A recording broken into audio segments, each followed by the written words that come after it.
bagaimana sebenarnya kita bisa membedakan level penelitian S1 sampai dengan S3? Ini penting buat adik-adik untuk mengetahui sebelum memutuskan misalnya ngambil S1, S2, ataupun S3. Mau tahu jawabannya seperti apa? Tetap stay tune di channel saya, kita bahas ini lebih dalam. Assalamualaikum warahmatullahi wabarakatuh. Assalamualaikum warahmatullahi wabarakatuh. Kembali lagi dengan saya di channel saya. Nah, kali ini saya mau sedikit sharing terkait dengan informasi level penelitian S1 sampai dengan S3. Banyak dari adik-adik sekalian yang mungkin belum tahu bahwa penelitian S1 itu seperti apa sih, penelitian S2 itu seperti apa sih, penelitian S3 itu seperti apa sih. Nah, melalui video ini mudah-mudahan saya bisa memberikan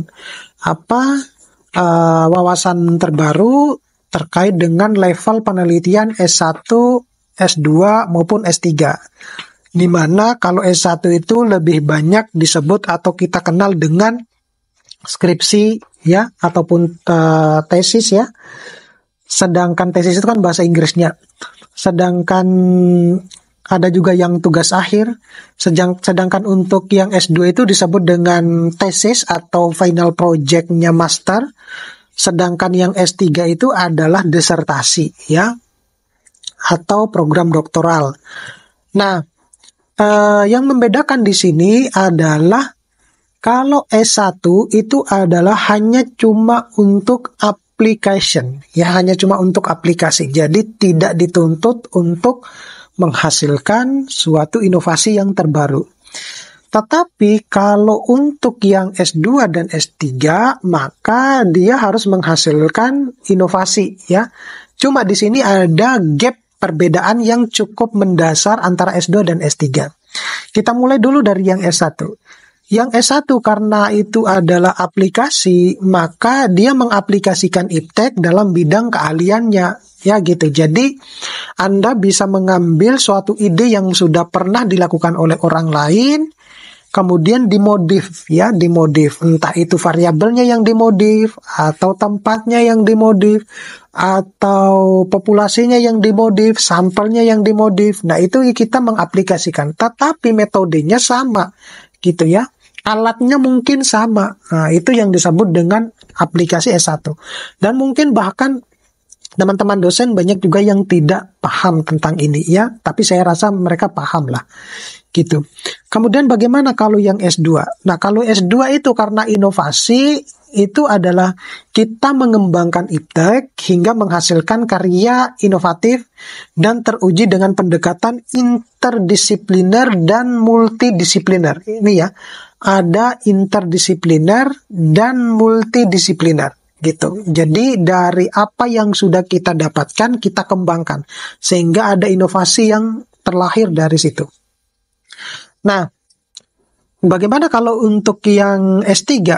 S3 itu juga inovatif, cuman dia itu menciptakan, ya.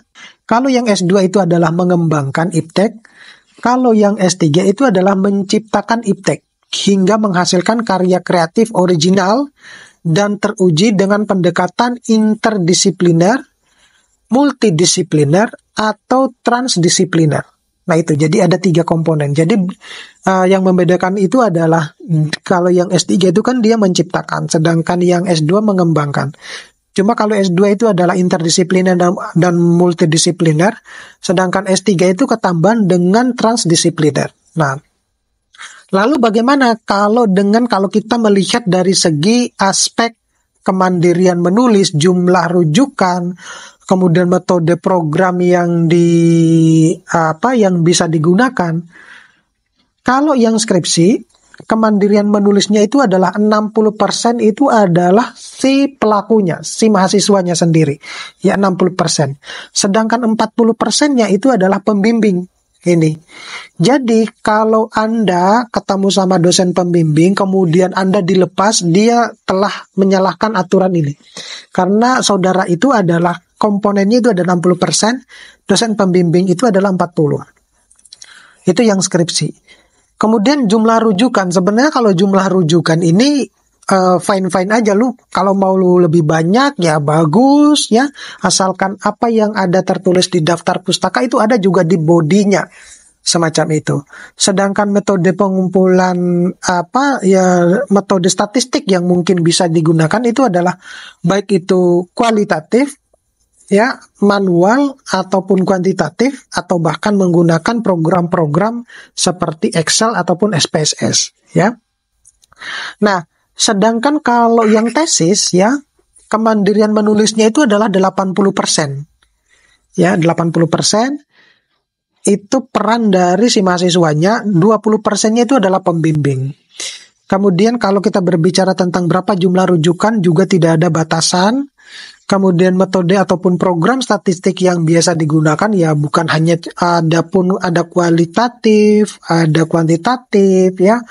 Ada program-program yang lain seperti SPSS, FView misalnya, Lisrel, kemudian Armos dan lain-lain lah, semacam itu.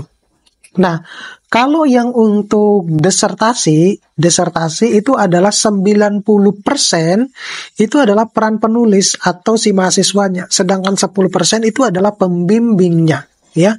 Semacam itu. Jadi minimal itu untuk referensinya juga tidak ada, tetapi untuk metode program statistik yang biasa digunakan itu adalah bisa juga yang kualitatif ya. Kemudian kualitatif lanjutan tentunya ya, kuantitatif lanjutan, kemudian program-program analisis data yang lain seperti SPSS, kemudian FView, Lisrel, Armos dan lain-lain, atau Amos dan lain-lain ya.